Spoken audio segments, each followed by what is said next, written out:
پورے کلام پاک میں جگہ جگہ جا بجا ہم سب کو متوجہ فرماتے رہتے ہیں کہ اللہ تعالیٰ کی حقیقت پر غور کرو،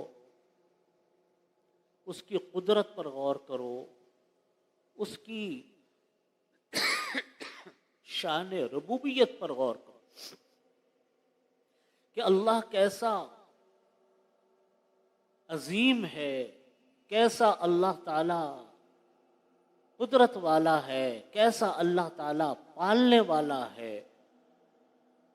فرمایا وَفِي الْأَرْضِ آیَاتٌ لِّلْمُوقِنِينَ، زمین میں نشانیاں ہیں یقین کرنے والوں کے لیے، جن کو اللہ کے اوپر یقین ہوتا ہے، جب وہ غور کرتے ہیں اور اس نظر سے دیکھتے ہیں تو ایک ایک چیز اللہ کی وحدانیت کی، اللہ کی قدرت کاملہ کی نشانی بتاتی ہے۔ اللہ تعالیٰ نے ہمیں فرمایا کہ دیکھو، غور کرو، زمین کیا ہے، کیسی عجیب چیز اللہ نے بنائی۔ ہمیں اللہ نے، انسانوں کو اللہ نے مٹی سے پیدا فرمایا، اللہ نے انسان کو مٹی سے پیدا فرمایا، ہماری ساری ضرورتیں بھی مٹی پوری کرتی ہے۔ جتنی نباتات اگتی ہیں، سبزیاں پیدا ہوتی ہیں، فروٹ پیدا ہوتے ہیں، جتنے جانوروں کی خوراکیں پیدا ہوتی ہیں، ساری پانی پیدا ہوتا ہے، بے شمار کانے جو انسانی ضروریات کے لیے ہیں، اللہ تعالیٰ وہ سب کے سب زمین سے پیدا فرما۔ ہم زمین سے پیدا ہوئے، زمین سے اللہ نے ان گنت چیزیں، لا تعداد چیزیں اللہ نے زمین سے پیدا فرمائی۔ یعنی ایک ہی زمین ہے، اس ایک زمین سے میٹھی چیز بھی پیدا ہو رہی ہے، کڑوی چیز بھی پیدا ہو رہی ہے، جانوروں کی خوراکیں بھی پیدا ہو رہی ہیں، انسان کی چیزیں بھی پیدا ہو رہی ہیں۔ اور جو چیز اللہ نے پیدا کر دی، کوئی انسان اس کو دوبارہ نہیں پیدا کر سکتا، نہ بنا سکتا، بشرط یہ کہ انسان کے دل کے اندر یہ یقین ہو کہ ہاں اللہ ہے۔ انسان قدرت کی آنکھ سے دیکھے، انسان قدرت کو اپنی آنکھ سے مشاہدہ کرے کہ کیا چیز ہے یہ چیز۔ ورنہ آپ دیکھو، جس کو اللہ کے اوپر یقین نہیں ہوتا، وہ سب کچھ دیکھ رہا ہے، اس کی آنکھوں کے سامنے بھی یہ سب کچھ ہے، وہ جانتا ہے کہ زمین کتنی وسیع و عریض اللہ کی چیز ہے، کیا کچھ اللہ نے اس کے اندر پیدا کیا، لیکن اس پر غور کرنے کے بعد اس حقیقت تک وہ نہیں پہنچ پایا کہ اللہ تعالیٰ لائق عبادت ہے، اللہ وحدہ لا شریک ہے، اللہ قادر مطلق ہے، پیدا کرنے والا اللہ، زندہ کرنے والا اللہ، موت دینے والا اللہ، رزق دینے والا اللہ، صحت دینے والا اللہ، بیماریاں دینے والا اللہ، ہر چیز کا خالق اللہ، ہر چیز کا مالک اللہ، سب کچھ اللہ ہے۔ لیکن سب کچھ دیکھنے کے بعد وہ اس یقین تک نہیں پہنچ پاتا۔ کیسی عجیب بات ہے۔ وہی انسان جو فلکیات کے عمدہ خلاؤں پہ جا رہا ہے، وہ انسان جو کہ چاند پہ پہنچ رہا ہے، اللہ کی کیسی کیسی قدرتوں کو دیکھ رہا ہے، کیسے کیسی مشاہدات اس کے سامنے آ رہے ہیں، سمندر کی تہ میں جا رہا ہے، کیسی کیسی مخلوقات کو اللہ کی دیکھ رہا ہے، زمین کھودتا ہے، اس کی کانیں دیکھتا ہے، کہیں پیٹرول ہے، کہیں گیس ہے، کہیں کوئلہ ہے، کہیں نباتات ہیں، کہیں میٹھا پانی، کہیں کڑوا پانی، کہیں کچھ۔ سب کچھ دیکھنے کے بعد اس چیز کو نہیں جوڑ پاتا کہ اس کا پیدا کرنے والا اللہ ہے۔ یہاں میرا یقین اللہ پر، پھر بھی وہ بتوں کی پوجا کرے گا، پھر بھی وہ غیر اللہ کے پاس جائے گا، پھر بھی وہ غیر اللہ کے سامنے ہاتھ پھیلائے گا، مانگے گا بھی غیر اللہ سے۔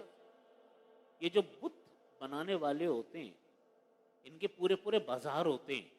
یہ جو بدھسٹ ممالک ہیں، آپ ان بدھسٹ ممالک میں جائیں جہاں بتوں کی پوجا ہوتی ہے، ان میں آپ جاؤ تو بازار کے بازار ہیں بت بنانے والوں کے، بت بنا رہے ہیں اپنے ہاتھوں سے، کوئی ٹھوک رہا ہے، کوئی کاٹ رہا ہے لکڑی کو، کس پتھروں کو تراش رہا ہے، کوئی کیلے ٹھوک رہا ہے، اپنے ہاتھوں سے بنا رہے ہیں، اپنے ہاتھوں سے پیٹ رہے ہیں، بت کھڑا کر کے اس کے آگے جھک گئے، اس کے آگے عبادت کرنے لگے۔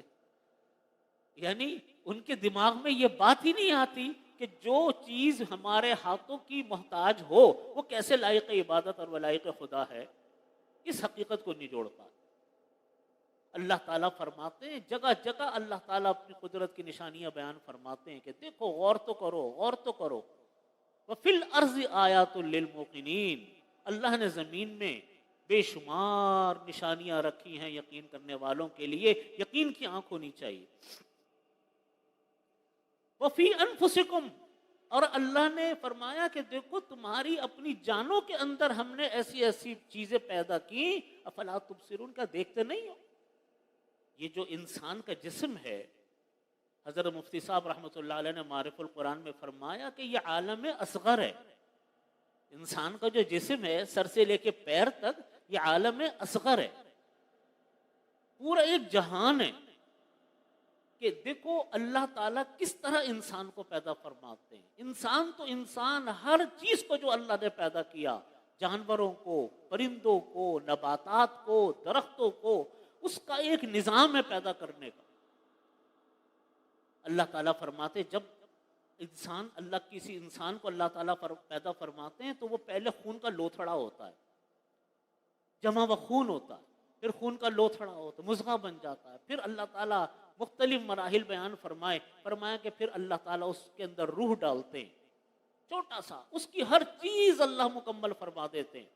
روح ڈال دی، روح کس نے ڈالی؟ اللہ نے۔ کوئی روح ڈال سکتا ہے؟ کوئی روح نکال سکتا ہے؟ اللہ تعالیٰ فرماتے کہ اتنا سا بچہ جو ابھی رحم مادر میں ہے، اس میں انسانی دل بھی ہے، سب کچھ ہے، وہ بڑا ہوگا، پیدا ہوا، پیدائش انسان کی ہوئی، چھوٹا بچہ بڑا ہوا۔ اللہ تعالیٰ فرماتے ہیں دیکھو انسان کے اندر ہم نے کیا کیا نہیں چیزیں پیدا کی۔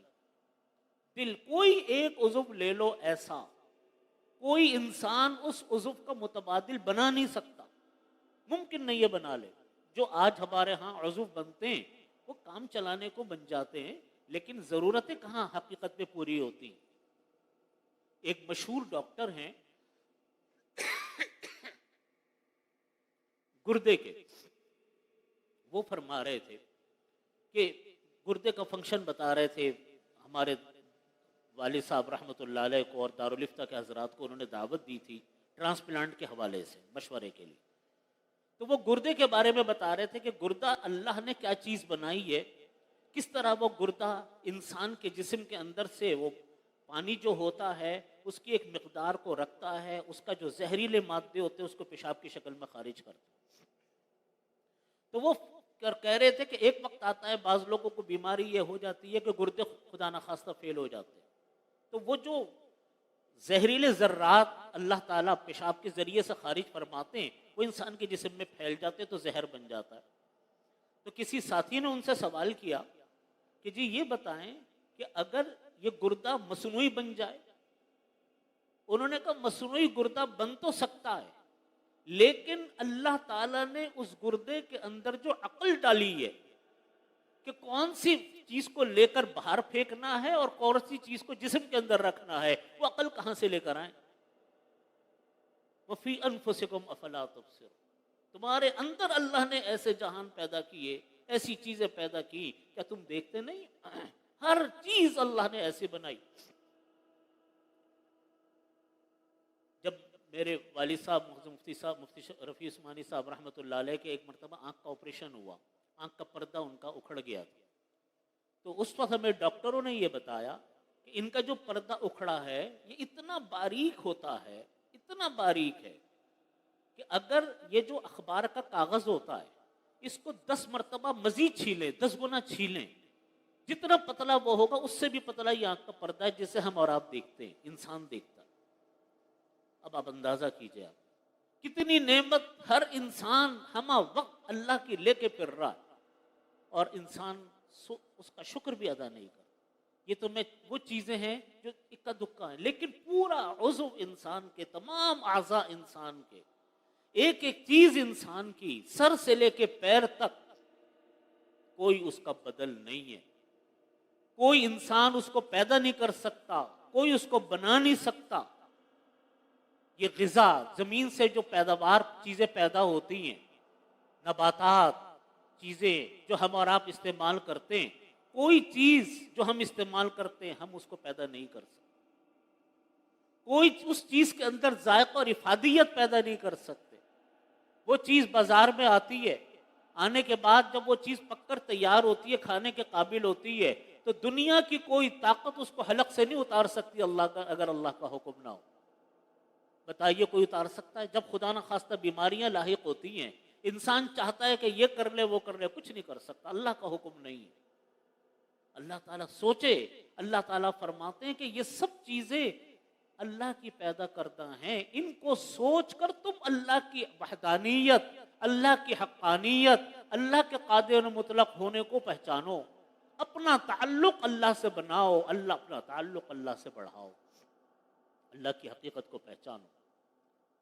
یہ فرمایا اللہ تعالیٰ نے کہ زمین، انسان کا نفس، انسان کی جان، یہ ساری کی ساری وہ چیزیں ہیں جو اللہ تعالیٰ کی قدرت کاملہ کی نشانیاں ہیں۔ اللہ تعالیٰ فرماتے جب سب کچھ یہ بات سمجھ میں آتی ہے پھر تو سمجھ لو کہ عبادت کے لائق اللہ ہے، ایمان جس کے اوپر لایا جائے وہ اللہ ہے، بات جس کی مانی جائے وہ اللہ ہے، مانگو اللہ سے، وہ اتنا قادر مطلق ہے کہ اس نے ایک ایک چیز پیدا کی، تو کیا میرے اور آپ کی حاجتیں نہیں اللہ تعالیٰ پوری کر سکتا؟ پھر ہم غیر اللہ کی طرف دوڑتے ہیں، پھر ہم قبروں کی طرف بھاگتے ہیں، پھر ہم فلانے کی طرف دوڑتے ہیں۔ اللہ تعالیٰ فرماتے میرے سے مانگو، ادعونی استجب لکم، مانگو میرے سے، میں تمہاری دعائیں قبول کروں گا۔